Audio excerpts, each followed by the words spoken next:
don't flood your stories with it. Stories are something to nurse who are already following you, right? And then I take your grid as your public resume. Mm-hmm. That's my resume. This is what I'm doing. This is what she likes. This is her business, her family, and her pillars that mean the most to her is on her grid.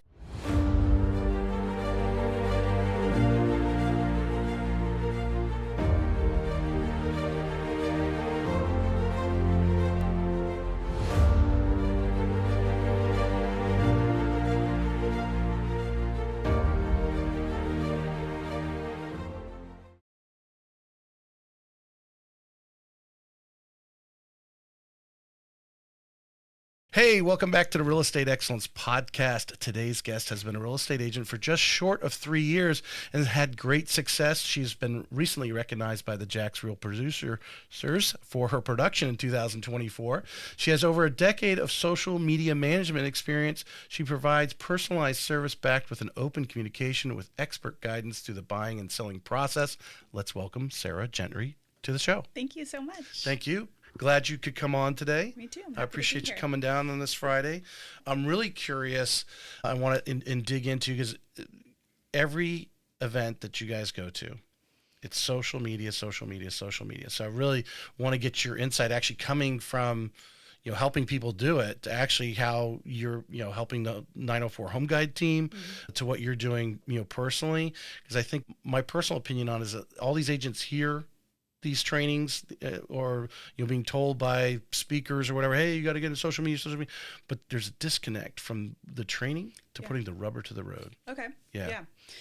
So I think social media is a huge part of all of our businesses, and it's kind of where it's going marketing wise, and it's free marketing. Mm-hmm. I mean, we could spend money to be in magazines and newspapers and whatnot, but in reality, the amount of people that look at that. In one day, that's the way it was. Yeah. 25 100%. years ago, that's the way you did it. But we got to evolve. Yeah. Same as AI. Everyone is crazy about AI right now. I'm like, embrace it, use it, because that's where we're going. Yeah. You got to utilize it. I think it's awesome. I started with social media and I just loved it. I mean, I thought it was really cool that you can put out whatever you wanted, and watching the views and watching what people were interested in and using the analytics to see what was tracking better. I was really into it. And then once I got into real estate, it was because I was doing social media for other realtors and brokerages and whatnot, and watching how their content grew, and then seeing them get actual bookings from people, or booking buyer consults and wanting them to sell their home and getting those messages flooded in. I was like, we're doing something right. Right. So it's just an easy way to get the word out. And it's also a way for people to get to know you. That I think that's a huge part, is just being genuine and understanding your personality. And they want to work with you because they see you on your stories talking, and they're like, this person's cool. They know what they're talking about. So. Well, the instantaneousness of our world, right? Everybody wants something like an hour ago. And back, if you think about the print, I mean, how long did it take you to, 25 years ago, whether it was a billboard or a magazine or wherever, you might have had an ad, and it took so many days, if not weeks, before the audience would see it, and things have changed. 100%. Yeah, now we can, instantaneous, within a few minutes, boom, have stuff up there, and our friends and family and influence seeing it. So I want to, so I don't forget, because I generally get deep into conversation and forget. Remy Graphics makes these great mugs for me. Everyone sees them every show. You've got a nice hot pink one in your bag there. The show logo on the other side. RemyGraphics.com. They're local here in Jacksonville. They will make one-offs for you. So I always tell people, because I think the greatest thing, if you're going to do closing gifts, or really anything, you put their name on it, they never throw it away. 100%. They never throw it away. Yeah. And so putting John and Sally Welcome to Jacksonville, or whatever, as a closing gift, I think is a treasure. And they'll throw out another mug before they'll throw out the one with their name on it. Absolutely. Yeah. They'll wear it out, if those ever wear out. I don't know. They don't. Yeah. They stick, especially when they're etched like that. And I think I like how you said that too. You got to put their name on it. You can't just slap your logo and expect them to keep it. Yeah. They don't care. Yeah, to be honest. They may keep it for a little while, but then after, it goes in the back, I mean, I don't know how, I keep telling my wife, don't even open new ones. You know, as we go around, like you were at the RE Bar Camp or whatever, they're handing out stuff like that or whatever. I'm like, don't even open the new ones. Just like, maybe we can give those to somebody else. Yeah. Because we got so many already. I know. Yeah. I have a cup cabinet too. Yeah. It's yeah. overflowed. But their name, it's on their desk, right? Yeah. Maybe put their company's name. But anyway, but she does other laser engraved gifts, which is great. The mug is the one, obviously, we just used to give out here at the show, but there's a whole magazine full of laser engraved gifts that you can get. I'm excited. Yeah, 100%. I always like to get started easy one because it's not on your LinkedIn. Okay. Where are you from? I'm from Chino Hills, California. So Southern California. Yeah, I moved here in 2014. Okay. Just because I needed a change. I wasn't, I was kind of stagnant. You weren't married yet? Mm-mm. Just. No. I got out of a longer relationship at that age, 3 years. I moved out and I was like, I just want to go. So you graduated high school out there? Yeah, I graduated high school in Chino Hills and I got a full ride to UC Santa Barbara. Okay. For water polo. So I played water polo since I was 6 years old. Oh, wow. That's a tough sport. Yeah, it was my sport. So I got a full ride. I was on the Olympic development team. It was everything to me. Wow, that is really interesting. Yeah. Because I don't think people, my claim to fame in water polo is the intramurals at the Citadel. We played inner tube water polo because I couldn't. It's a lot easier.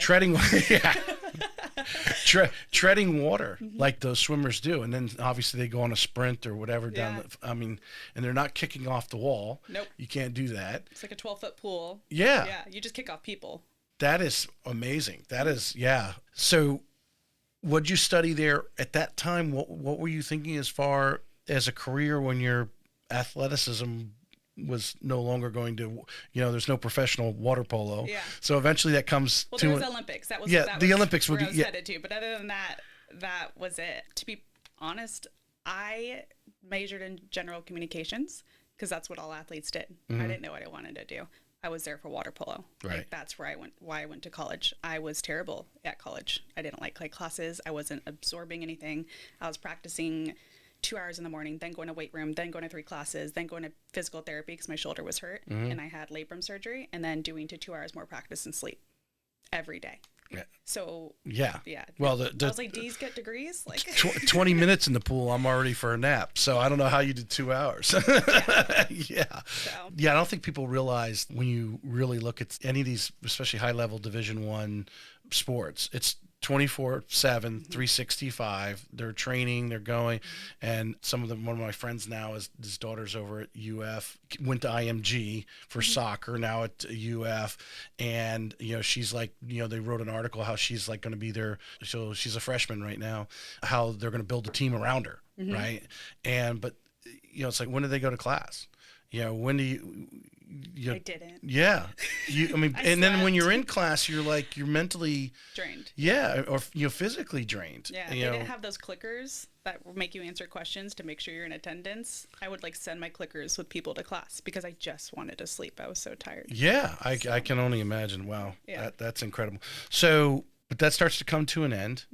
It's 2000. Is this 2014? Or is that so I left UC Santa Barbara after my first year. I was a red shirt because I had that labrum surgery, and I was still practicing and playing, but I was trying to rehab, and it just wasn't getting to where it needed to be. The reason why I had that scholarship. Was that your throwing arm?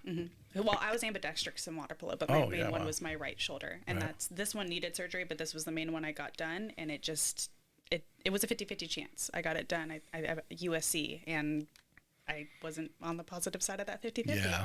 So I didn't have my scholarship, and I had the choice. Do I continue to go to this awesome school, which I didn't care about? I wasn't doing good in classes. The school was great. It was on the ocean. Yeah. It was nice. That part was cool. But other than that, my grades weren't good. So I'm taking the spot of someone who genuinely wants to be there and has a passion for it. Right. And me not even know if I can make it through and accumulate student loans. So, yeah, I left after my first year. So what does Sara do? Sara started working as a store manager for retail, and then an office manager for a EBT scan place for your heart.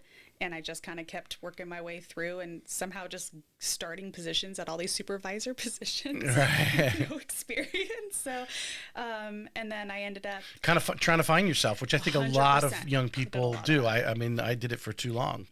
Well, luckily my wife is that much younger than I am. Yeah.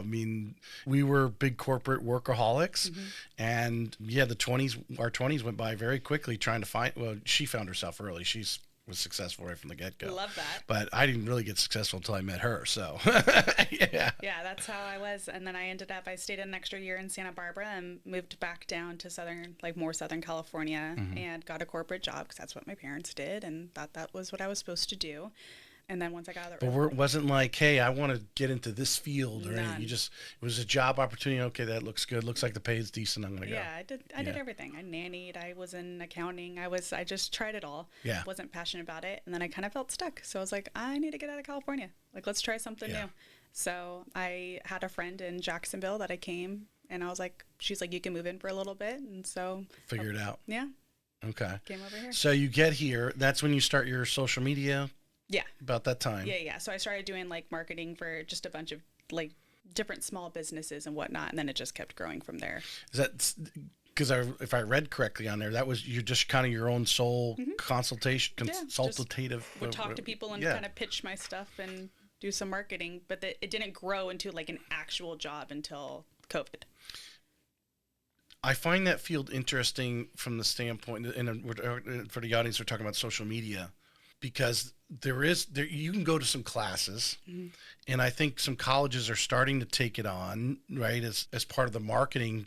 Because if you aren't marketing on social media right now, or you're a marketing company that doesn't offer any sort of social media, you're probably not in business right now. Correct. Yeah. But the training is really almost like hands-on, and then it's changing all the time. Like Instagram just changed the size of their... Oh, it makes me so mad. It drives me nuts because I do the artwork for the show. Yeah, and now it all looks messed up. Yeah, now it cuts off the edges because, well, if you're on the desktop, it's still the old way. Yeah. On the phone, They're all it's longer now. And I was telling my guy who does my artwork for me, I was like, they changed it. He goes, they did? I said, yeah, I just noticed when I went to post. So I Googled it, and then sure enough, it said they were changing it. But they haven't changed it on the desktop. I know. It drives you nuts. I'm surprised you go on Instagram on the desktop. That's impressive. Well, it doesn't function the same way. No. I think it's way more user-friendly on the phone. Yes, the phone is their focus. The desktop is just the thing. But I'm thinking if you're working in social media and you're taking care of someone's Instagram, why wouldn't you be doing it on your desktop or laptop? I do it all on my phone. They're all their linked accounts. Unless I have a third party, like a Hootsuite or something posting, which I try not to use because they take all your information. But I have just a bunch of different accounts on my phone that I toggle through when I was doing it. I don't know why these guys are brilliant anyway. Why they don't, if they're changing the phone, why doesn't and when I originally started, it allows you to do it now, but you couldn't invite collaborators on the desktop like you could on the phone. You can now. Because that was a big thing. And again, I had to learn that because I didn't have a social media manager to instruct me. Yeah. That obviously an important thing when I'm, like when I post your reels is obviously invite you as a collaborator to get more exposure. I like you can invite more than one collaborator now. Yeah. So it's like there's 5 of us in the reel. We could all be on there. Yeah. And it extends your reach. So it's pretty No, cool I always put like the brokerage or, if it's real, I'll actually put real brokerage, the whole big deal. All right. So, my point was going back to that business of social media marketing and doing that is it's an ongoing learning process. And am I right? It's a lot of personal trial and error. There's no textbook that you pick up and say, here's how Instagram works. Read it and now you'll know everything about it. Correct. Yeah. Yeah. I think, to be perfectly honest, TikTok. Because other people are picking up stuff and other social media managers that I follow and whatnot. So a lot what I learn is just upkeeping through following them and seeing what they're doing if I'm not capturing it myself. Everything's changing. The algorithm's always changing. The video editing's always changing. Now we got to put captions on everything because no one wants to play it on loud. There's just so many different things that you have to do. So, because you're in the business, you're following others who are sharing, hey, which they probably would have shared. Hey, Instagram just changed their thing, everybody. Yeah. Because Instagram doesn't exactly announce that. No, well, they have Instagram creators, and they announce a lot of the changes, but they also announce so much other stuff that they're constantly feeding out. It's kind of hard to sift through what's going on. But, like, the sizes, I didn't notice that until I go and post a client's reel. I'm like, this isn't posting right. And I had to redo all of my sizing and figure out, just play with it. And that was before even Google said, hey, it's this and this pixel. So I'm just like playing with it and just trial and error at that point. Well, I had Holly Carroll on a couple months ago. She's a former Miss Canada tourism model, everything. So she wants everything to be perfect. So I'm posting her reels. So I actually learned how to which I'm sure this was there, obviously pick the part in the reel where she's smiling, she's not in a Yes. bad expression. Yes. And then, but the other thing was, it was cutting off, like when I was posting, it was cutting off the top of her head or whatever. And now You learned how to they've do gotten, that? I've learned how to, Yeah. now I go in there and edit the, whatever you call it, the cover. Yeah. Yeah. And bring her down. So it's more. But after you post it, you can edit the cover by uploading a new photo, but you won't be able to drag it to change it. So just so after you you post it, after you go back and edit, because there has been times where I have forgotten to do that and hit edit and tried to go back in, and I fixed a couple of hers, but she was all over it. But it made me learn. But the other thing too is, and listeners are talking about social media, and this is going to work whether you're in real estate or whatever. The other thing she recommended to me was use AI, use ChatGPT to write your captions. Yeah, but take out all the emojis. Take out the emojis. Please. Oh, interesting tip. Well, Why? I think, well, I guess you could just tell it, don't use emojis. You could just tell that it's ChatGPT is the thing. It is very obvious when people are using ChatGPT. I think you should use it as a guide, but customize it to be you. You could say, make this warmer, make sure this is included. But when you have it all bullet pointed and all these emojis, I mean, we have property descriptions now that are essays. They're 4 paragraphs long. Mm-hmm. It's not that, come on, shorten it. Make it short and sweet. You don't need all these detail just because an AI is going to write it for you. Well, when you're scrolling through Instagram on your phone, Mm-hmm. I mean, you probably study or get some statistics somewhere. I'm not often going in and looking at the caption.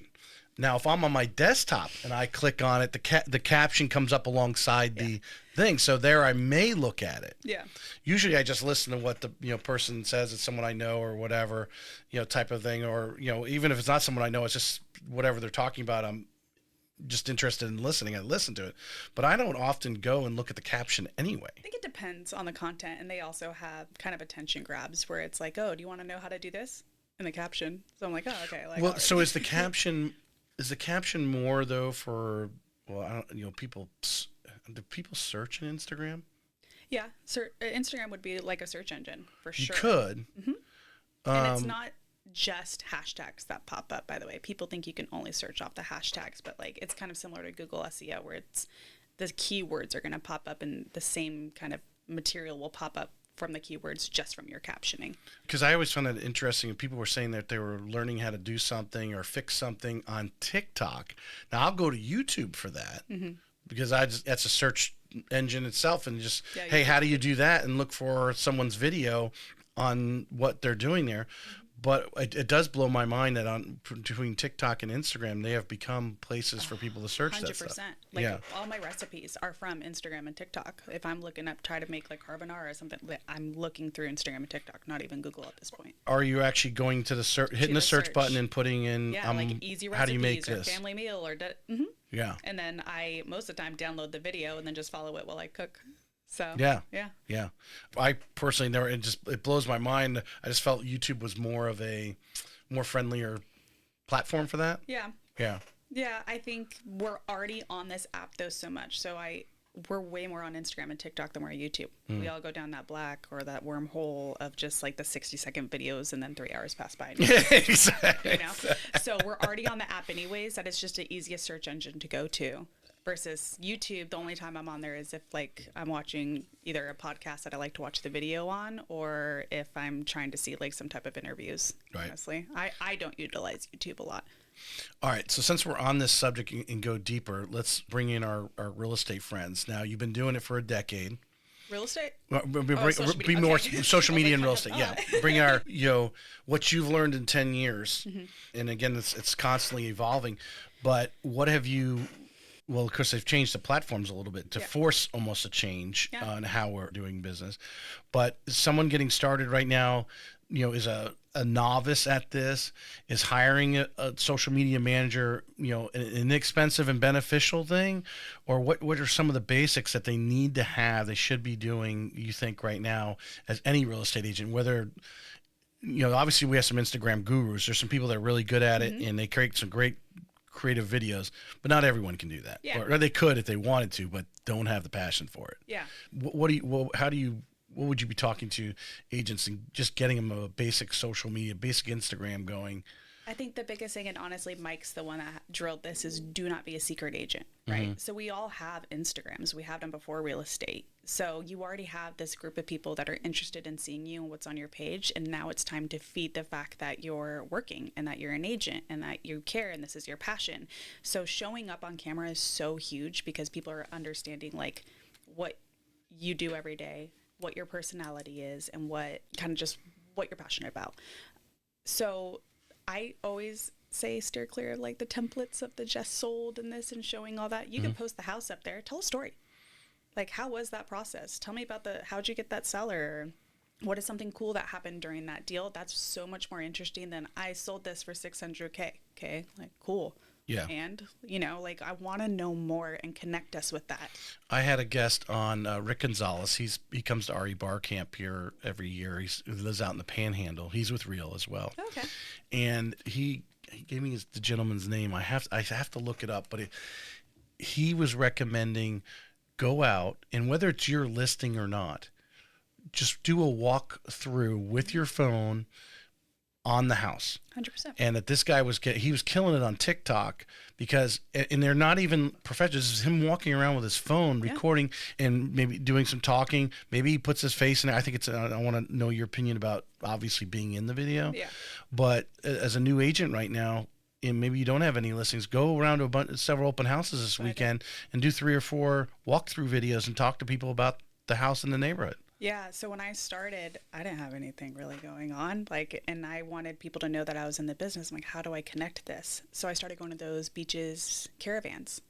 And I started going from house to house and getting on video and showing the houses and putting like questions in my stories, like guess the price. Do you like this kind of bathtub? Do you like this tile? And getting them to interact. So one, I boost up in their algorithm, and 2, I'm seeing that people genuinely care and what they like, so I can track it analytics wise.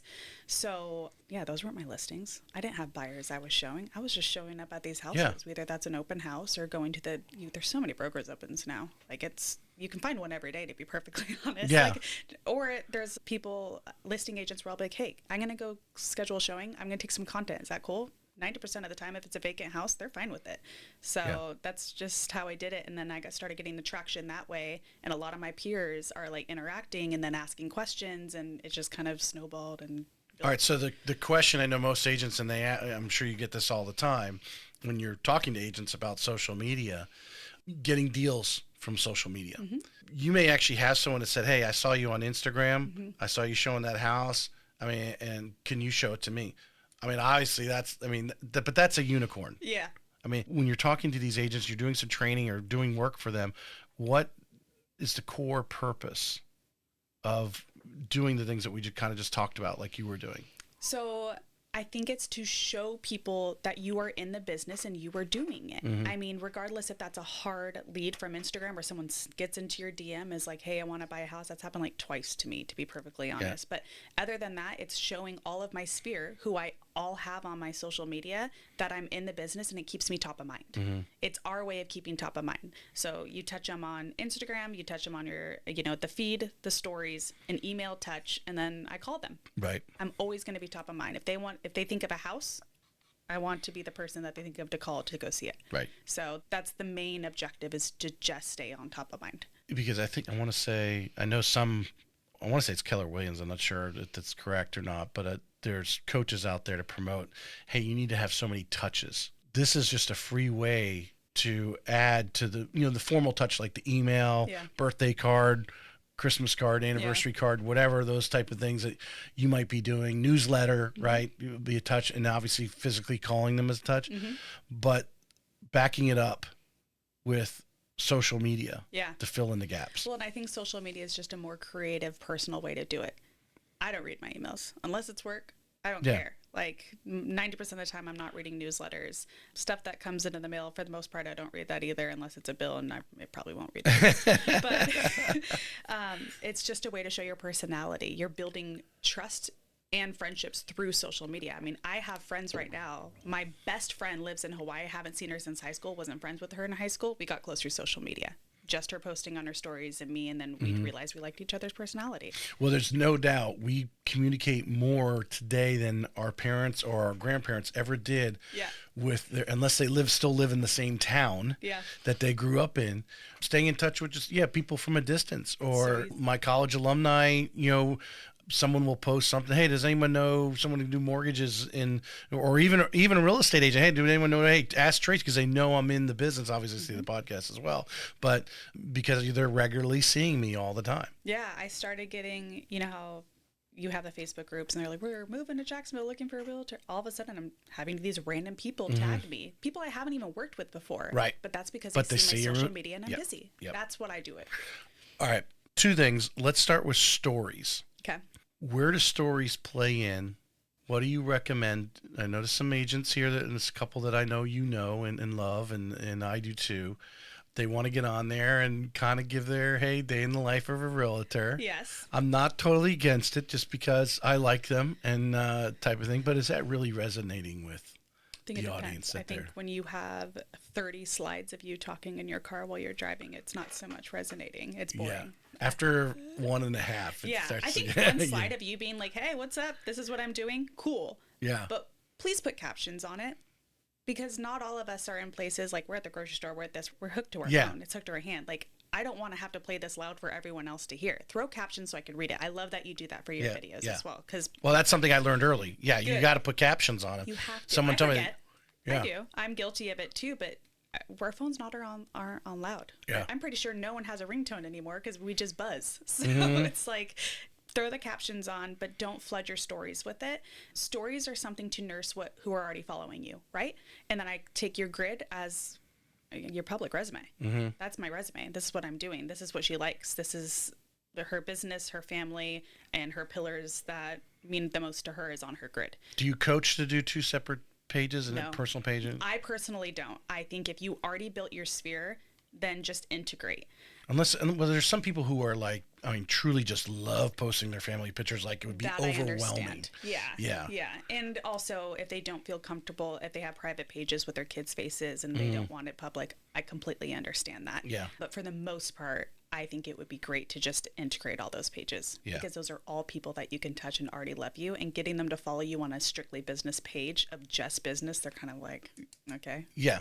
Because again, go back to the core purpose. The core purpose is to be in front of your Johnny's friend on the baseball team's mom and dad, right? I mean, that's really what you're doing. So you post a picture of them at the baseball game, or a picture at the game, so they resonate and tag that. And of course, they'll see your other stuff. Well, and people look you up through social media. I mean, I don't know if you do this, but I'll get on Zillow. These are leads I have never met before. And if I'm kind of iffy about them and I have their name, I'll look them up. Oh, I do. I'm a stalker, okay, man. Like too. Nobody's business. Yeah. I go on. I mean, trust me, when I see a loan officer I've never seen before, and MLS consumer access, and I'm looking like, where's this person been? Who have they ever even done a mortgage before? Yeah. See, I'm the type of person, I'm literally the person where a lot of my friends who are in the industry will send me names, or I've had license plates, I've had phone numbers, I've had this, and be like, what can you find out about this person? I'm like, give me 5 minutes, I got you. Yeah. So, and that's looking through social media. So LinkedIn is the first place I go. Yeah, but the problem is with LinkedIn is you got to have a decoy page, because it shows who views your page. So if this person... No, you can shut that off. You can? Yes, I shut mine off. How do I do that? I could shut off for someone not to see me viewing it. Oh, we're going to talk after the show. Yeah, there is a setting in there, because exactly. And if they're not paying for the premium, then it really doesn't give them too much, but you can shut it off to be anonymous, Oh, we're going to talk after. Yeah. Because I made a decoy page just so I can look at people. Yeah. So this would be a lot easier. Yeah, for sure. And then boosting. I don't know if I caught you saying something about, do you suggest boosting posts? Where does that come into play? It depends. I've noticed a lot of people on Instagram boosting certain stories. So I was just talking to a new girlfriend. Her name's Christina Swire. She just moved here the other day. And I was like, your boosted story shows up on my page 4 times a day. Literally. Every single time I see her walking through this house, it's a boosted story. But, the reach on that, are you just reaching your people following wise? Are you genuinely going outside of that spectrum? And it's hard to try to track that, because it's by clicks and it's by views. But what if that's all just my peers and I'm already reaching anyways? So I think it's hard for me to suggest that I do think boosting YouTube is fantastic. Mike does that with some of his videos, and the traction is great. And it also kind of just builds that rapport of people seeing it like, oh, you got 1,400 views versus like 30. Right. You know, so that aspect I understand. But in other words, doing it for you. Hey, you got a new listing. yeah, You're doing a video. And you're showing the customers, hey, I do a video and I'm boosting it, and I've got several thousand. Krista Mashore is big on that. Love her. Yeah, yeah, she's she sells that on. Hey, look how many hits I get on my when she's trying to close a possible listing client. Her reach in general. I mean, I probably get 5 calls a week from her people. We got this class. Are you coming? I'm like, goodness gracious! Like I haven't been to one in 6 months, but I've had her and Gogo Bethke. Yeah, I love Gogo. Gogo, yeah, Gogo will blow your email up. For sure. I'm unsubscribed. Definitely. Love them both. Love them both. Great women, no doubt. Boost targeting on Facebook, for example. That's better. Like going in a neighborhood. Have you worked with that at all? Yeah, so I've done like kind of strategic ad marketing. Mm-hmm. So I'm doing towards a certain audience, towards a certain county, towards a certain, like income range and whatnot. So you can really get into the nitty gritty of that. And if you start going in there and boosting towards income and stuff, do you get in from a real estate agent? Does that violate anything from that standpoint? No, because the way that they do it through Facebook, I guess that was like lack of better words, to be honest. Someone would really have to be after you to find that information out. 100%. Yeah. The way that their settings, it doesn't really technically say income. I can't even think of it right now, but because I have them all preset. But it's just a certain way where you can kind of see what range of the people, what counties, what certain neighborhoods and areas that you're targeting, that it correlates in that sense. Do you like to hit it if you're, because we have a lot of PUDs, planned urban developments, a lot of subdivisions. Mm-hmm. Do you like to, if you have a listing, do you regularly try to hit everybody in that neighborhood with a Facebook? And the surrounding ones, especially if you're in St. John's. So like if I have like a listing in, say, Shearwater, I'm hitting Rivertown, Silverleaf, they're all out there. Everyone's interested in all of those. Right. So, and a lot of people are kind of switching neighborhoods at this point too, kind of seeing different amenities. Well, there was when the rates were low, we had a lot of people neighborhood hopping. Yeah. Into Nocatee, out of Nocatee, the whole, that's like the popular one. St. John's is just hot though in general. So, and same thing, like you have people in Rivertown that love the idea of Nocatee, or people in Nocatee that love the idea of going to that way, because those are two separate areas. Yeah, like it may be they move there and then they hate it and they leave, or they are over there and their friends are over there, so they want to go in there. Exactly. Yeah. And Nocatee made its way into this, just kind of being this cool own little town. I mean, they're all on golf carts and everything looks all pretty and perfect. I'm like, this is Truman Show right here. I am really concerned about, just slightly off subject here. Yeah, I love it. But these electric bikes these kids have. And I was actually pulling into Beacon Lakes the other day, and this kid's riding what I think was it's electric, but back in my day, they were gas-powered mini bikes. Yeah. Now it's electric, quiet. And now they're just quiet, but they're still going just as fast. Yeah. That I am really concerned about. I think there's actually accidents going on, that we don't see. Yeah. I think the media, whether the sheriff's department or whatever, is like they put a hush on it, but I can't believe more golf carts are not being hit in some of these areas. Too. My son got an electric scooter for Christmas, and this thing goes up to 19 miles per hour for my 8-year-old. I have an app. He can't go over 9. So you track, 100%. You have the 360 app? No, it's like the scooter app. Oh, the scooter has I can control the scooter. Absolutely. Absolutely. He's 8 years old. He does not need to be going 19 miles. And he's too scared to ride on the street, so he's on the sidewalk. So I'm thinking like people backing out of their driveways. I literally came, so my son goes to Beachside. I'm coming out of Beachside to come back over to St. John's Golf. So I'm going under 95 to the other side. There's 3 electric, basically they look like 10-speed bikes, but they're electric, 2 boys on each one. And they are literally weaving in and out of traffic between the cars, go under 95 as if they were a motorcycle. Yeah. And come out the other side. They ended up going to the Winn-Dixie, for those people who know the area there on the other side. So they're going a mile, and they're just weaving in and out of traffic. Then they get up on the sidewalk. Then they're back on the road. Because you're untouchable then. Think about it. Think back. I had a GoPed. I had one of those gas-powered GoPeds, and I was zipping through the neighborhood. You could hear me coming. Yeah. But I wasn't going to get hurt. Nothing was going to hit me. Yeah, it's just time. It's just time for them. Okay. All right. So something happens. You were working with real estate agents.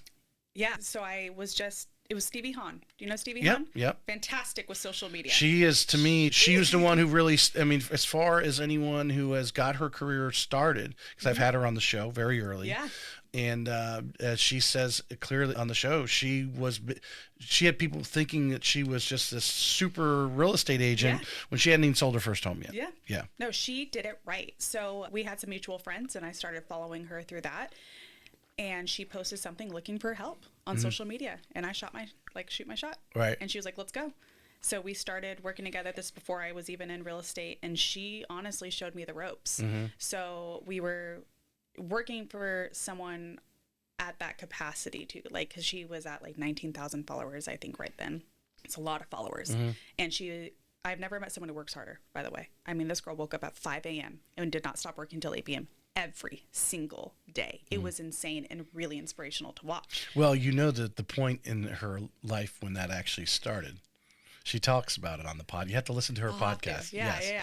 I can't remember what brought her to it, but she was basically hit rock bottom, and she was sleeping on a mattress in her brother's apartment. Yeah.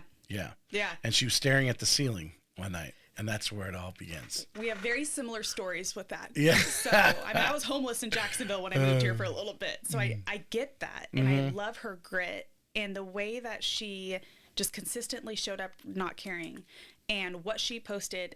And she was the one where that's why I'm so focused on FaceTime. You love her personality on there. You're like, I'm your best friend. We're besties. Like, we see each other, and she responds to everyone, or I was responding. She was getting leads every single day, no joke. So much so that, like, we had, like, to keep up with an Excel sheet and making sure, hey, or so let me if I heard you correctly, because I had a question came up, I wanted to write it down before I forgot it. Because you can hire these people that will respond like you. She was using some of that. She was using me. I was doing that. She responded to most, but some that would slip through. Right. I would go in or I'd be like, hey, Stevie, this person wrote, and she'd be like, oh, can you handle that? Blah, blah, blah. So like I'd respond to some of them. And then I was also helping edit her post. I helped her put together her entire Kajabi course, which was incredible. Like, she did amazing and got a lot of feedback and interaction with that.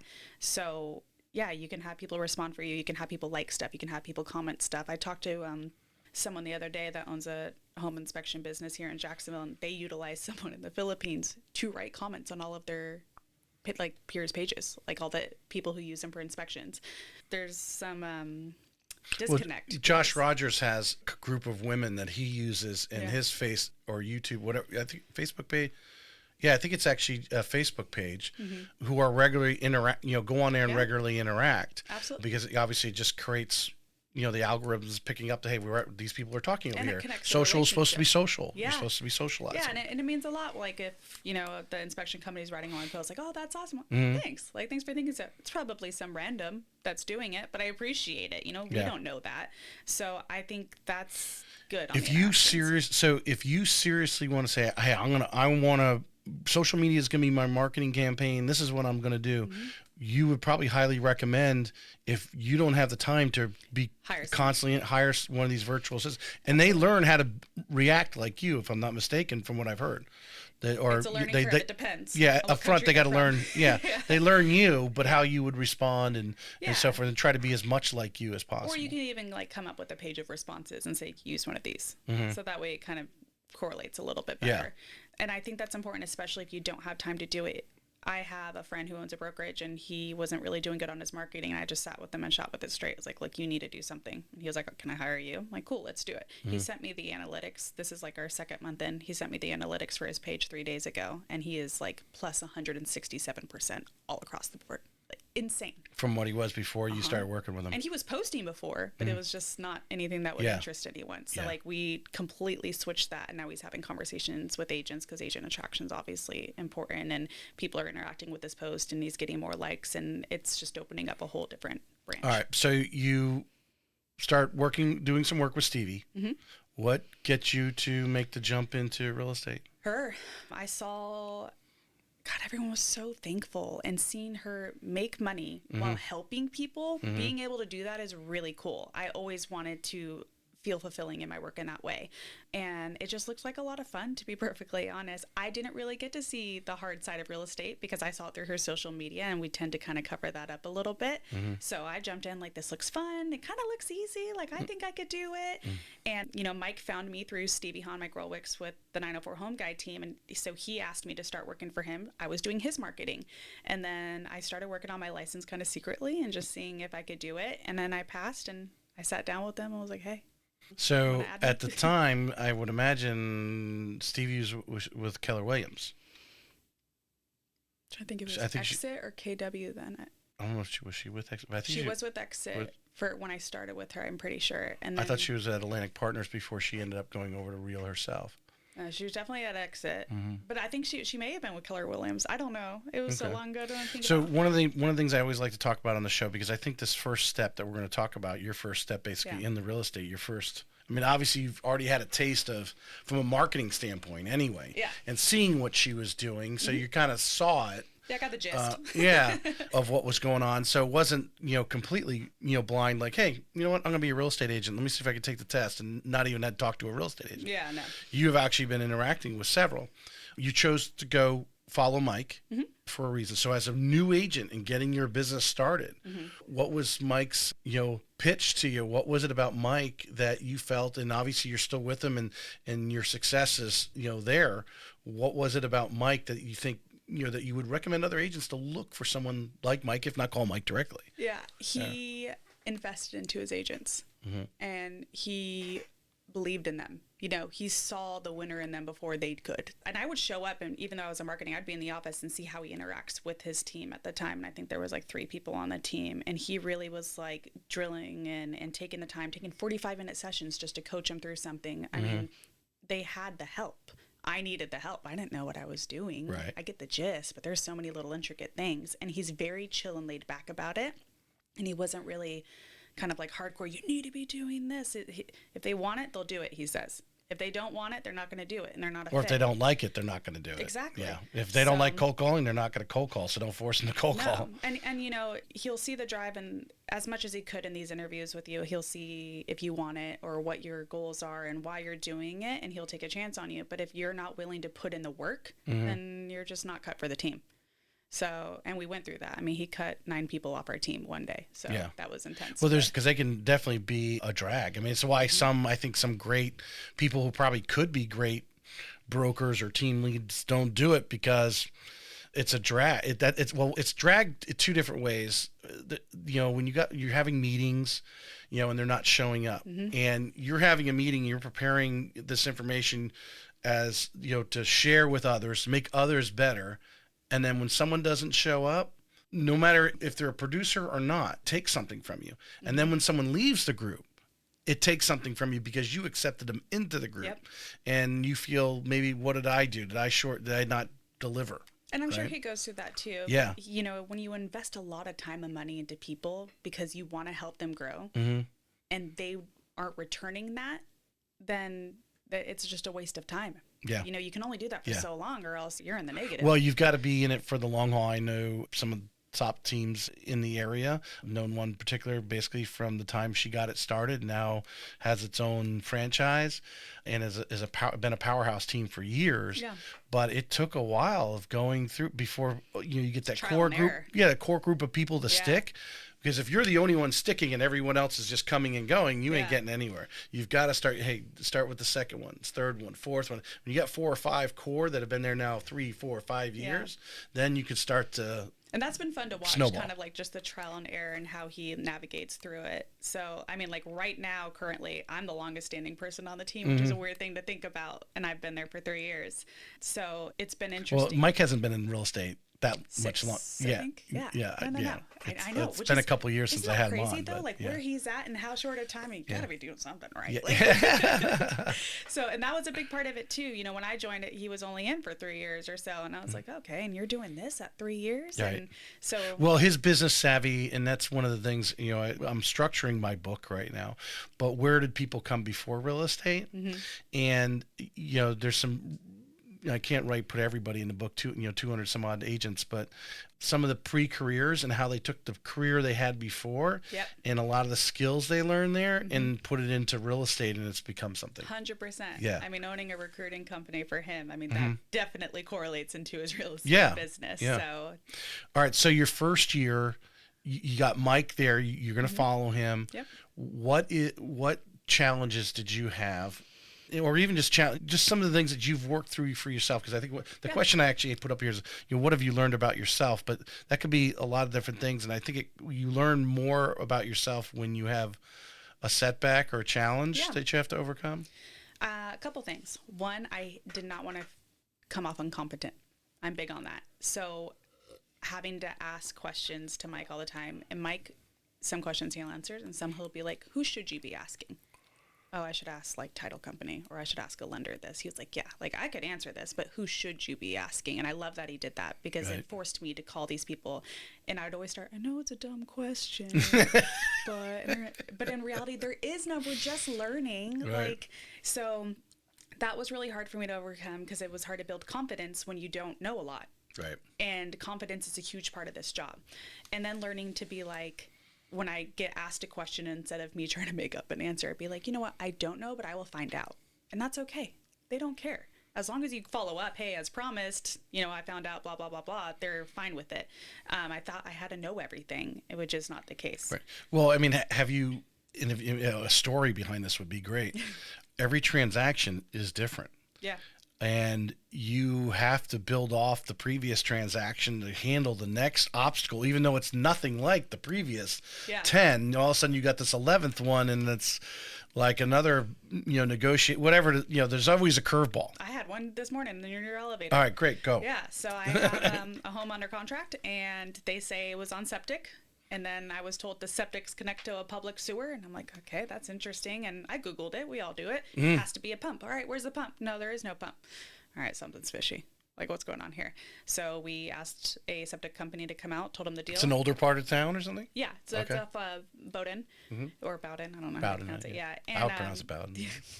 The septic company was like, oh, we can't touch it because it's connect to public. So you have to get a plumber. So we call the plumber. And the plumber's like, well, from what we see, that's a public city neighborhood. Like that's all on public sewer. So it has to be on public, and there's no septic. I'm like, what is going on here? And we're so who gave you the initial information that there Seller's was property disclosure? The seller says it's on the septic, and then we call the agent, and the agent says it's. Did you link in the listing agent yet at this point? She used to be on the team. Okay. So I know her. All right. And she's kind of family, like in a way. So it's a lot. You felt there was some possible credibility to it. Okay. Yeah. No, it's not her fault at all. To be perfectly honest, it's the seller kind of being secretive. And then we found out that it's on public. So then I called JEA. Like, hey, is this on public? It's on septic. They're like, well, they're not paying sewage. So they're on a septic. So they're not paying sewage. I'm like, okay. Yeah, I mean, that's probably about as far as they can answer that. So we get a septic company to go out today and go look at the septic. And he was one who told us, talk to the seller who was there, and he was present, and he was essentially no help. And he was like, what I think it is, that they haven't been paying sewage. And they've just been getting away with it. So they're saying they're on septic, so they're not backdated all their sewage bills. I'm like, what do I do? How do I even handle this? Where do I go? So I was like talking to my buyer. I'm like, well, we're going to have to call JEA. Well, what's interesting about that is they basically have because they don't know, they're not measuring the sewage coming out. They're measuring the water going in. And we did a scope, and it's all public. Yes, no, but I mean, they're billing you off of like, hey, you're using this much water, so we're going to guesstimate you're using this much sewage is coming out. Yeah, except they're not getting charged sewage. But they're not getting charged sewage. And because you can have, what do we have? We had a different meter put in for, no, I don't think they even do it anymore. I think they actually stopped, but we had a different meter put in that gave us water because you're watering your lawn. And if you're watering your lawn, it's running up the same water just as you were drinking and going in the toilet. Yeah. It was, but it's going on the lawn. It's actually not going into the sewer. Yeah, so it's hard to measure it. Yeah, so if you used to be able to buy the meter that had the two different things on it, but I was told they don't allow that anymore. I don't know if that's true or not. But yeah, so how did you solve this I'm working on it. You're working on it. This yeah, okay. But yeah, this is a great curveball. Let me though. call you back.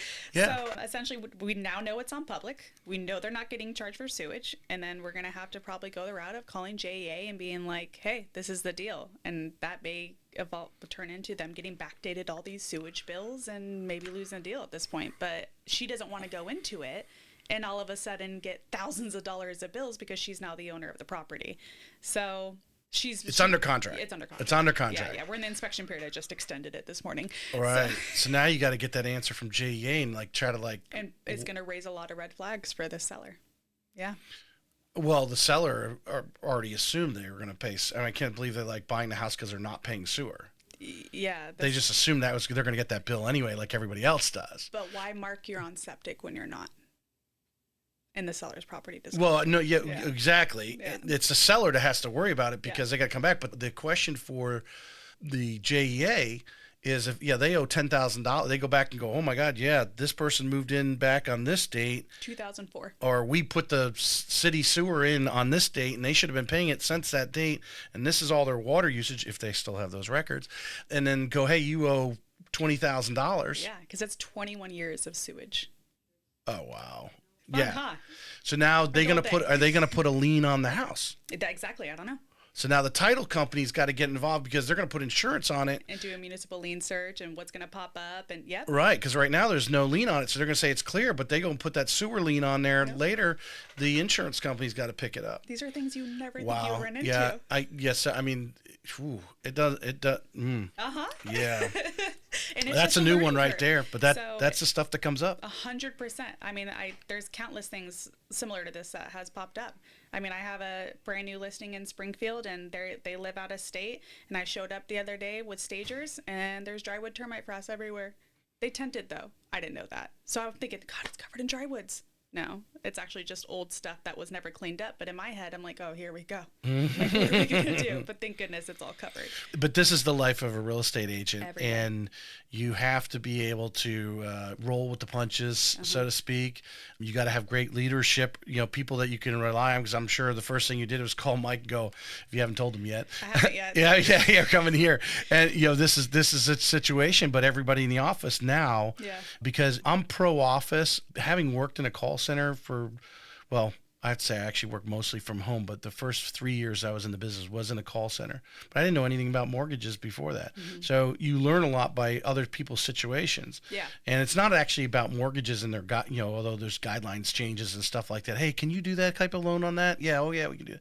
You learn that stuff, but the situations, because our clients are all different. Mm-hmm. The houses are all different. The situations are all different. Everything's coming at you. So we have multiple things working in trying to put somebody in a new home. No, I definitely lean on Mike a lot. I go to the office, a couple times a week, to be perfectly honest. I do enjoy working in my home office because there's a lot of people that come in and out because all the real people are able to use our office. Mm-hmm. So they a lot of voices and I need to concentrate. But I enjoy going in there because I enjoy hearing him negotiating on the phone. I enjoy him cold calling and hearing those conversations because I learn from listening.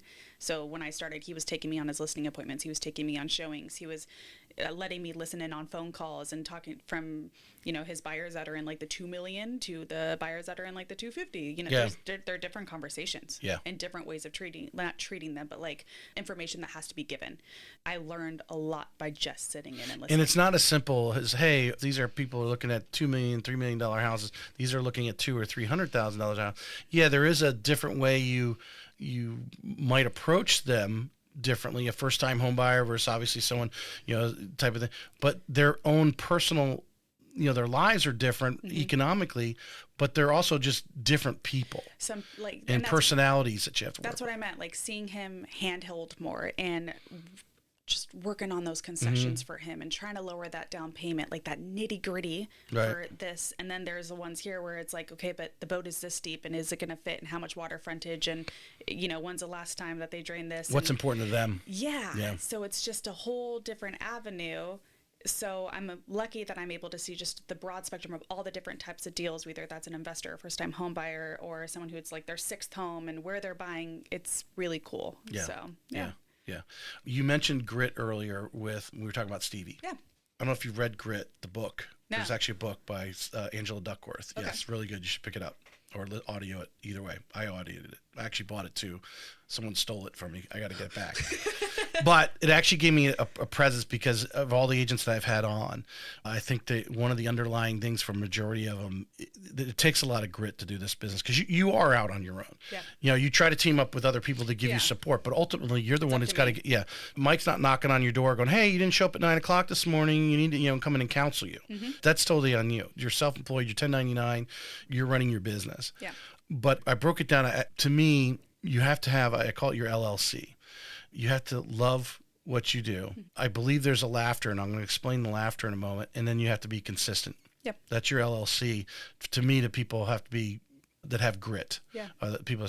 So the first part's going to be easy. You're going to be able to tell me why you love real estate, and we'll get that nice reel for you. But the laughter part is kind of what we're talking about. Like you just were thrown this, but you're on your way here or whatever. You're preparing to come here and do the podcast. And now you get thrown this like super curveball, which you have a lot of places you're going to call after this and try to find out can we even save this deal? Yeah. Or is the seller going to back out because they're afraid to get a $20,000 bill, right? Or hopefully they've got a lot of equity and they're like, well, screw it. If they put a thing on it, we'll have to pay it and whatever, whatever that situation is. But my concern is the title company putting insurance on it. Yep. Knowing what you know. There's so many. Yeah. So the laughter part is and you were saying you had a similar situation to Stevie where you kind of hit a rock bottom and you telling me a little bit early. But we get thrown curveballs. And as you go on in life, we're hit with similar size curveballs, but now we almost laugh them off. Yeah. Because you've been hit so many times in that part. So, and then we'll ask about consistency. But tell us why. What is it about real estate you love? Obviously, the reactions of people and seeing how happy they are and starting the chapters and being trusted enough. Like, this is one of the biggest financial decisions of your entire life. Most people, yeah. Yeah, most people. And you're giving me the trust to guide you through that process. Like, that means a lot to me. And I've worked really, really hard to gain that trust and be a good advocate for you in that sense. So that means the world. So from that side, I love helping people, and I love all the people that I get to meet and build relationships. I throw events all year long, and I invite all these people to my house. I mean, they're coming over. We're hanging out. We're going to dinners. Like, I love it. And then on the other side of it is the sky's the limit.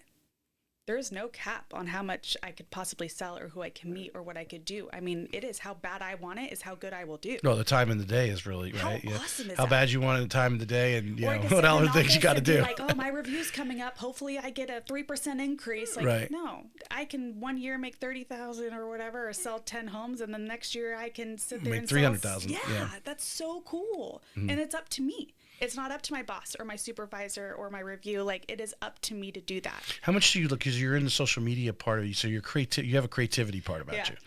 And the fact that although it can get you in trouble and cost you money, the fact that you can be as creative as you want to and like acquiring these clients and so forth. Your freedom versus, having to work through a corporate, this is the way we're marketing and this is how even if they're giving you leads, this is how we're doing it. And you're like, I don't like that. Yeah, I don't like it. How much is that creativity part? Because that's how you have that in you, because you've been doing social media marketing, so you've had to be creative. Yeah.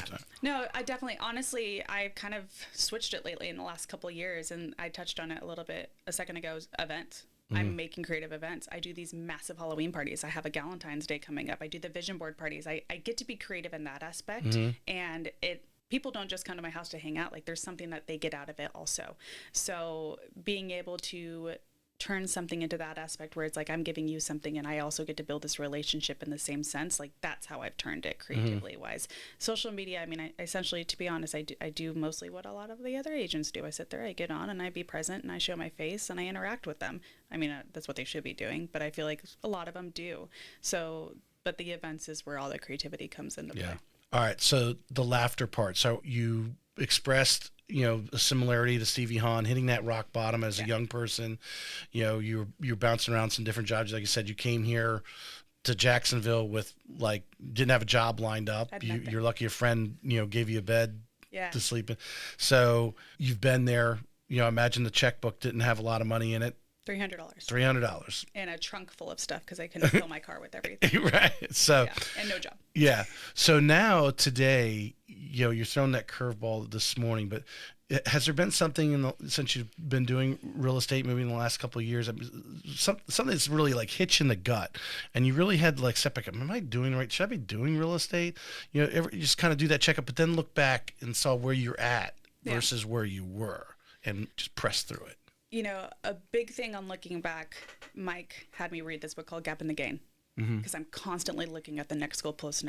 We're on the hamster wheel. Oh yeah, we closed 5 deals, but where's our next one? Yeah. We freak out. Do you have any in the pipeline? You closed the last one. What's your next? Yeah.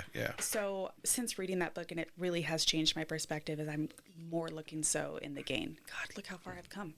I mean, when I started here, I was in a really, really tiny apartment off Merrill Road that was dark, and I never wanted to leave and didn't want anyone to come over. And now I have a home, and my family's doing great, and we're going on vacations. Like, it's crazy. Yeah. Like how much of life that you could be built. So I always look back and be grateful for everything, grateful for every single client and opportunity. But the times that I question myself is I am such an empath.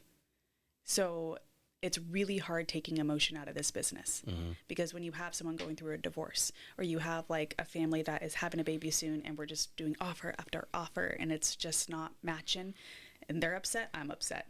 And it's hard to untie those emotions. So, and that's what I do lean on Mike for, because there's many times where I'm in his office and I'm like, I don't know what to do. I feel terrible. Sometimes you can't do anything. That's the problem. As obviously on the lending side and sometimes we have to just tell ourselves, they put themselves in that position. Yeah. We can try to tell them, here's a possible path out.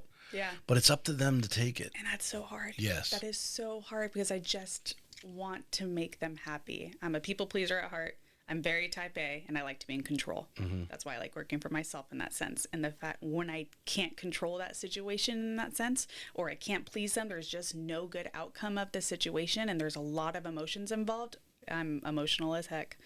Yeah, there's many a nights where like I'll be sitting at home and Chad will just be like, "You need to go sit alone for a second, decompress. I got this." I'm like, okay, because it's hard. Yeah. It's really, really hard. Yeah. So that's the hardest part, is the emotion. Keeping the emotions from taking you down. But I also don't want, I've encountered some agents that have been in the game for a long time and there's just no emotions. I mean, it's almost robotic at this point. I don't want to turn into that either. I care and I want you to know that I care. So I think there's just finding that line and boundary that I'm going to be in, and I'm still navigating that. Consistency. What are you doing today? And maybe it's evolved over the last 34 months, basically, you've been in the business. Yeah. What are you doing consistently today in your business that you think, something, hey, I've got to do it. I don't know if it's daily, weekly, monthly, whatever it is, or stuff that you're doing that you feel I got to do this because I know it's going to bear fruit tomorrow, 3 months from now. This is what we're doing. Yeah. So definitely my touch points, whether that's social media, calls, drop-bys, anniversary cards, all that. Like I will do that no matter what. And there's been times you schedule time to take time block that. And then I have a system set up. So like I'll have a file folder of all like 12 months, and I just immediately put their cards in. So I know that month to take the cards out and then handwrite them and send them out. So it's just easier for me to remember. That's a big part. And there's also some times where I have no business going on and I'm really freaked out and I just want to crawl in a hole and not do anything. Well, then you're not going to drum up business 3 months from now. Yeah. You have to do it or else it's not going to come. So learning to continue to do touch points, continue to show up on social and be present. So even if I'm not doing business, we mentioned earlier, like I'm at broker caravans or I'm at open houses or I'm doing something, taking films and being out there doing stuff. So those are all really important. And then I don't stop learning. There's so much to learn, from the change of contracts to different negotiation tactics to, real estate now, I'm sure I've only been in 3 years, but I guarantee you 10 years ago was way different than how it is now. So I think when you stop learning and stop evolving, then you're not going to be able to push forward and continue to get all those deals, because there's going to be someone that is way more knowledgeable about the current market and the current way to do things versus something 10, 20 years ago. You just gave me a thought about the learning, and we were talking about the situation rise to you this morning. Yeah. And hopefully we'll have a good... I'll recap you later. Yeah. But that is a great thing to document. We talk about social media. Document on your YouTube. And then when I put this... Because I feel YouTube's like a library. Yeah. If you're searching something in particular, or maybe a client's looking you up, as I think a lot of them do. I think if we surveyed 10 buyers right now that did not know their and weren't referred directly by somebody, or even if they were, they're still going in and they're still going, well, who is this person? Yeah, Who is Sarah that my friend's referring? Yeah. So to have on your YouTube page, you know, what do they call the different, not channels, but within your YouTube playlist. Yeah. My real estate challenges. Yeah. And to take 2 or 3, 4 minutes and to tell that story and obviously how it resulted and how you overcame it, just to log it. See, and that's really smart. I actually struggle being on camera. It's the funniest thing. I'm so used to being behind it, filming people, that being in front of it is terrifying. Right. Like I just... You're not phasing it right now. I'm sweating bullets under this. Yeah. No, and Mike will tell you too, like we do intro videos and we have the Florida man, Lane Pittman, comes and films our intro videos. I literally have to read line by line and him edit it to look seamless because I'm freaked out the entire time. But I think if when the story concludes and you can come back in and sit down and say, and we turn on the camera and say, hey, tell me what happened with that situation. You would just rattle it off and not even. That's true. Yeah. This is way more comfortable though. You know, I don't feel like all the pressure's on me. Well, having a conversation with a friend. That's what I think people don't understand is you got to put yourself in that comfortable position when you are doing videos. You don't want to be uncomfortable. Too, though, also. So. To make the leap to actually do it is the uncomfortable part. But there's some great agents on, and I can show you after the show. I would love to. They set themselves up as if they are on a podcast. Okay. But I'll show you why they're clearly not on there. But that's their casual way. And what they do is they put the camera over here, so it's not even like straight on like this. It's over here on the side, and they're answering as if they're talking to somebody. That's smart. I like that. Yeah, and because I think that would be such a great one if someone's looking you up and go, wow, she's had all these challenges and overcome. This agent knows what they're talking about. Yeah. They've got some experience, right? I'm going to look into that. I like that. I got a lot of stories. All right, take that one from me. With nuggets. Yes. What are you guys talking about right now? And we'll finish up here in the last couple minutes here. 2025. Yep. You know, what has Mike got you guys focused on? What is Real talking about? Okay. Things that you guys, that agents should be doing in 25. So right now on the team, we're driving in on market stats.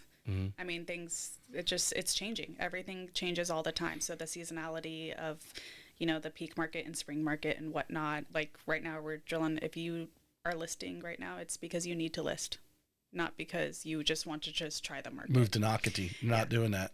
No, absolutely not. I mean, we just had a client of mine had to list her home for $35,000 less than what she bought it for. That's a hard pill to swallow, but she had to list, and we're under contract in 2 days.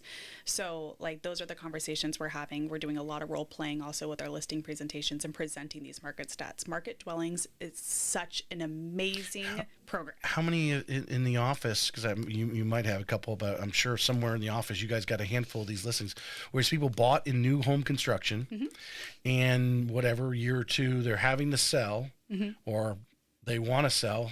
I think I'm hoping it's just because they have to, because I can't believe anybody to try to sell in a new construction neighborhood still having homes being built and competing against the builder who's giving all these incentives. Well, and that's something also to even on the buyer side, like, hey, I'm interested in like Rivertown or whatever. Okay, are you planning to be here longer than 5 years? Well, no, we need to move in 2 years. Then this is not the neighborhood for you. Not unless you don't mind possibly throwing some money away. Yeah, that. You know, and I actually have been on quite a few listing consults lately at the new construction communities having these conversations, and they're not in a need to sell basis, and they're not. And I'm like, I'll check back in with you. I'll check the inventory, and then we could circle back a couple of years from now. But right now, it's just not. It's not right. So the people that are selling the new construction communities are the ones that need to sell. And having that conversation that they're going to have to list for less than what they bought it for. And it's, you know, she bought it for $635. She's listing for $6. She's not just losing that $35. Like, there's commissions, and there's fees, and there's so much more that goes into it. So those are really hard ones to navigate, which is awesome to like lean on Mike in our conversations and role playing, explaining that. So they have to sell.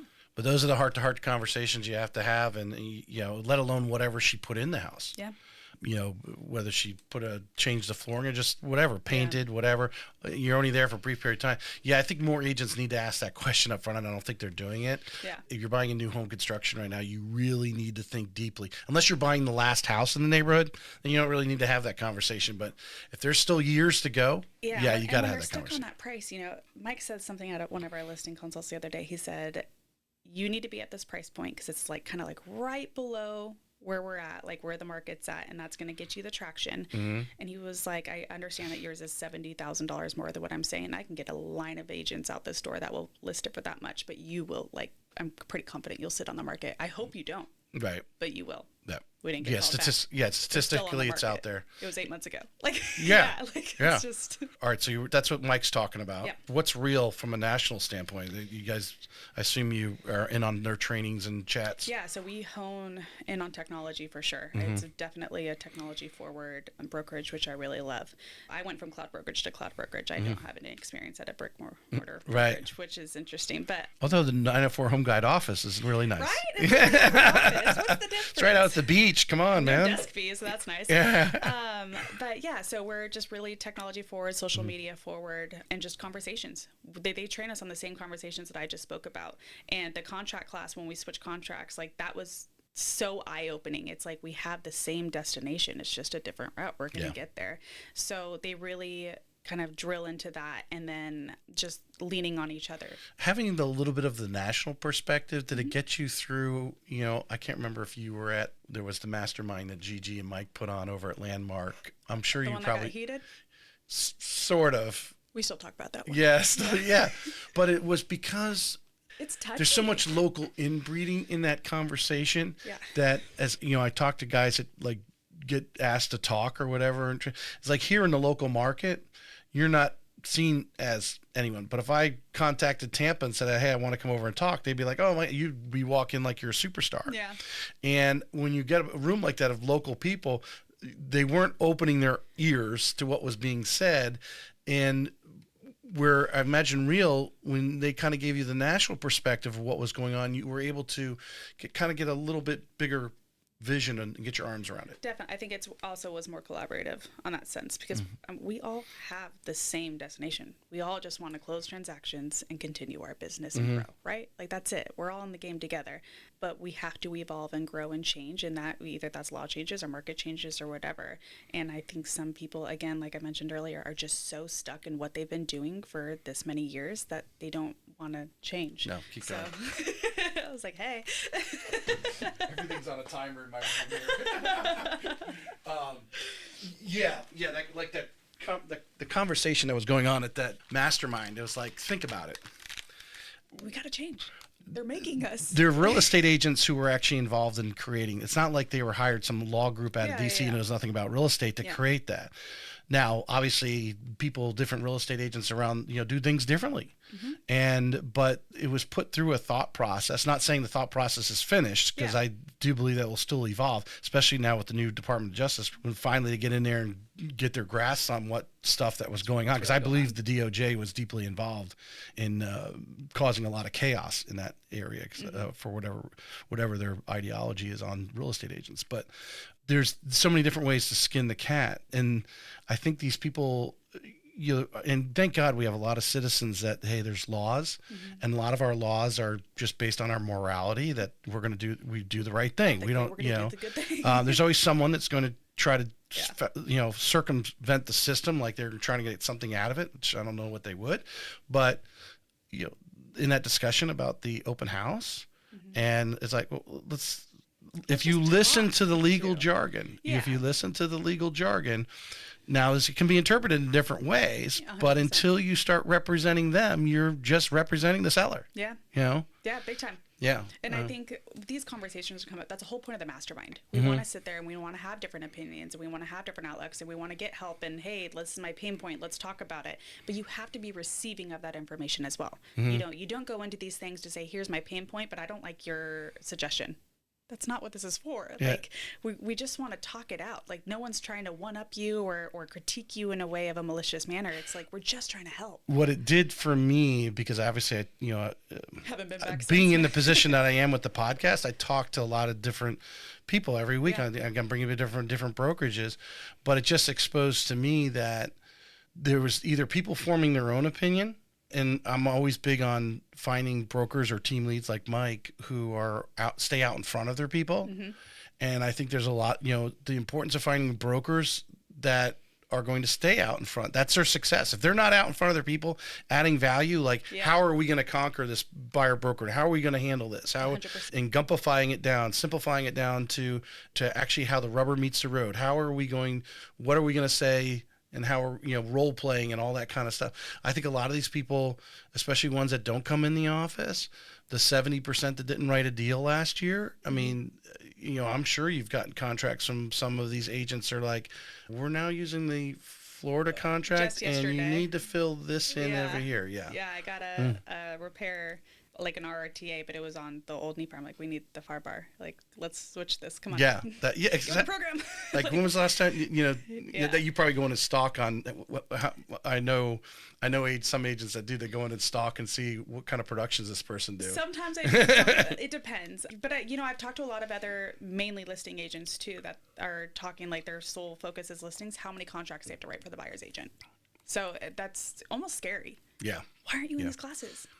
Like, have you found a good group of agents that actually, now that you're doing the buyer broker agreement and actually, I don't know, did you do any form of it before?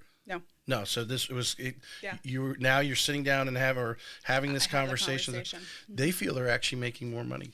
Yeah. Or a lot of agents do. I mean, I don't know if I would say more, because I've actually had buyer's agents who turned down an entire deal with me because I wouldn't give them a full certain percentage. Mm-hmm. So that's crazy to me. I wouldn't do that. I mean, my sole focus is because the agreement you had with the listing agent.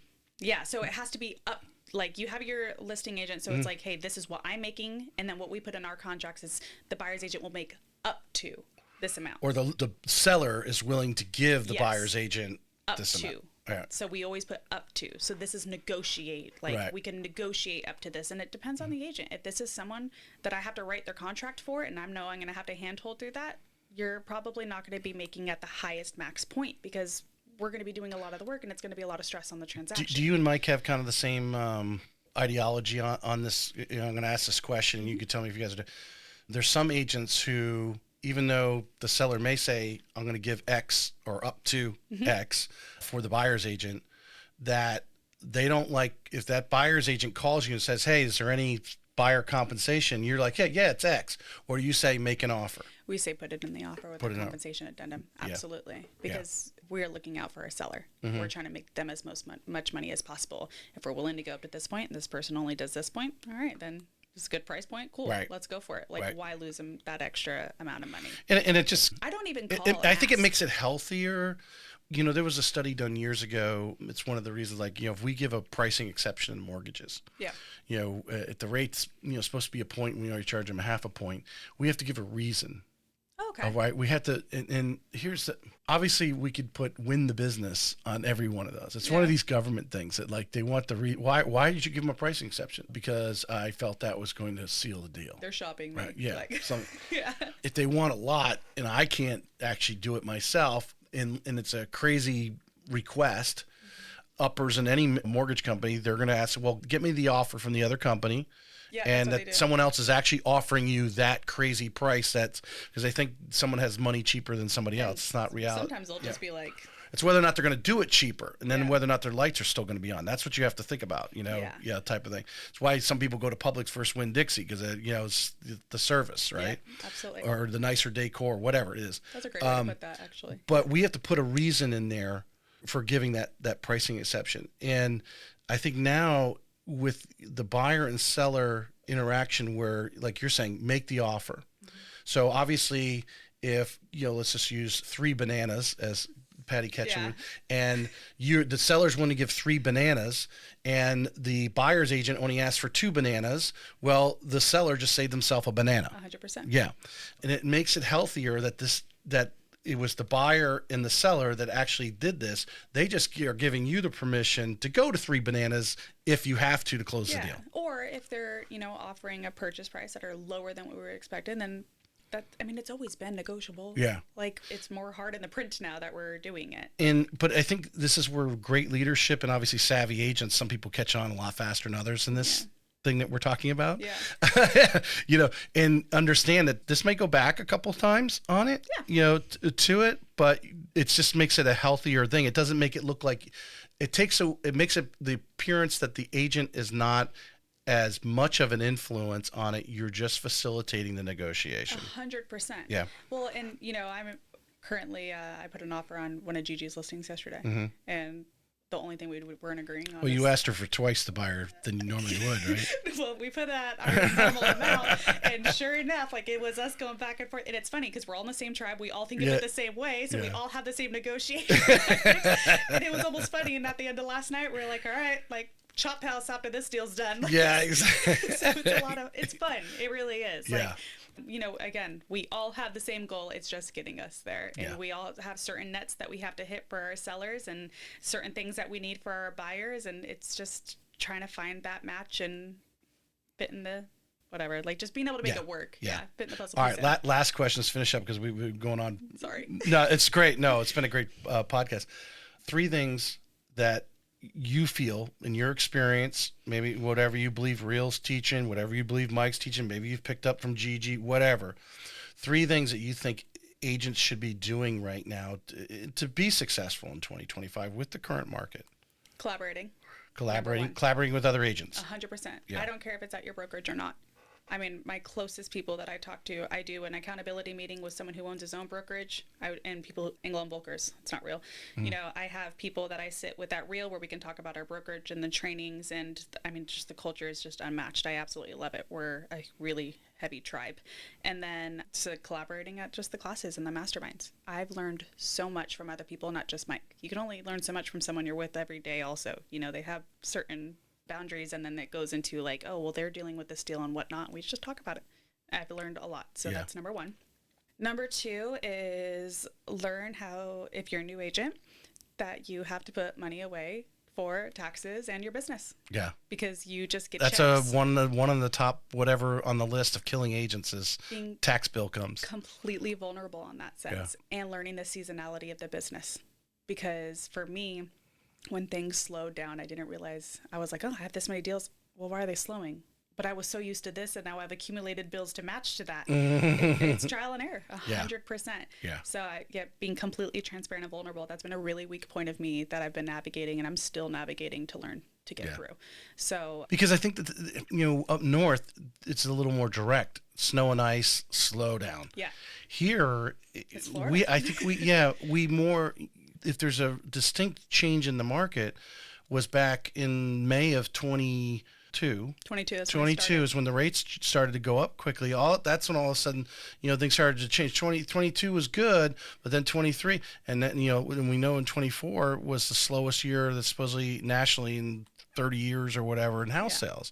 That we're more of the financially market driven thing versus the weather, which I'm sure up there it's weather and market, so it's even tougher. Well, and it's needs too. You have like summer for the school being out, and Christmas is kind of slower because no one wants to move during the holidays. So like that all plays into it as well. Luckily, I started in May of 2022, so I started right when it was like the rates are going high and things were slowing down, because I wonder how I would have adjusted to starting into that crazy market where it was just offers, and then adjusting to that type of slowdown, like how I would have reacted in that sense. So. Well, I think it says a lot to you and what you've accomplished. The fact that you had a really good 24, and you did start literally as rates were starting to go up. Yeah.